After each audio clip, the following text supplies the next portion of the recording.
So finally మనం షిర్డీకి పోతున్నాం with my family. ఈ క్యాబ్ తెరిచి చూపెట్టలేదు ఎందుకంటే గుండు ఉన్నది మనకి. ఫేస్ మాత్రం జర మాడిపోయింది చపాతీలాగా.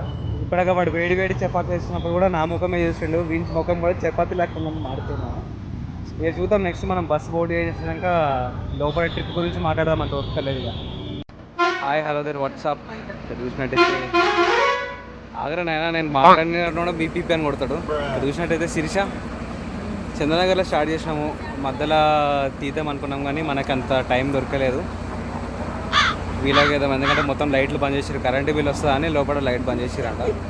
రుద్రుగాడు మాత్రం ఆ చీకట్లో కూడా ఎట్లా కనిపించిండో కానీ మొత్తం వైట్ కనిపించిండు. ముఖానికి పెయింట్ వేసుకున్నాడా ఏందా నాకు అర్థం కాలేదు. ఇక్కడ చూడు రుద్రు చూపెట్ట, అయ్యో సున్నం వేసిండు ముఖానికి. మళ్ళీ వాళ్ళ అమ్మ వేసిందో వాళ్ళ అమ్మ వేసుకున్నదో తెలియదు, ఆ పాలలో ఏమైనా సున్నం కలిపిందో తెలియదు.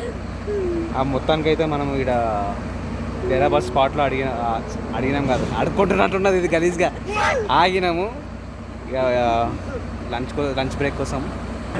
ఈ స్టాప్లో వచ్చేసి మనకి వెరైటీ ఆఫ్ బస్సెస్ దొరికినాయి. ఒకడేమో మొత్తం హోలీ సంక్రాంతి కలర్స్ లాగా రంగురంగుల బస్సులు తెచ్చారు కానీ ఇక మనకు మాత్రం ఇక మొత్తం ఎల్లో ఫేవరెట్ అన్నట్టు. మంచిగా ఎల్లో మొత్తం మంచి యాంబియన్స్లో ఉంది బస్సు అయితే. ప్రజెంట్ అయితే జరాబాద్ అయినాం. ఒక 20 minutes అని వాడు ఒక అర్ధగంట పైన వేసిండు. మస్తు తింటున్నటువంటి బిర్యానీ. ఆర్డర్ తప్ప ఏం తెలియదు పాపం. నిరాహార దీక్ష ఏంది అది తెలుగులో ఏమంటారు, అది ఏదో దీక్ష అంటారు అబ్బా నాకు తెలియదు, అది నిరాహార దీక్ష. రేపు పొద్దున హోటల్కి పోయే వరకు మొత్తం దీక్షలు ఉంటుందంట.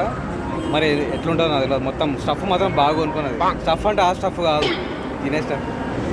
వచ్చిన పంచి ఏదో చెప్తుందంట, చెప్పు అయిపోయాయి. నా ముఖం చూసేలాకే సగం ఎనర్జీ బాయ్. వెనక నుంచి బస్సు వచ్చి కుదరదు, వెనక నుంచి చూస్తూనే ఉన్నది. సో ఫైనల్లీ లోపలికి వెళ్ళిపోదాం మీకు, ఎందుకంటే చలో లెట్స్ గో.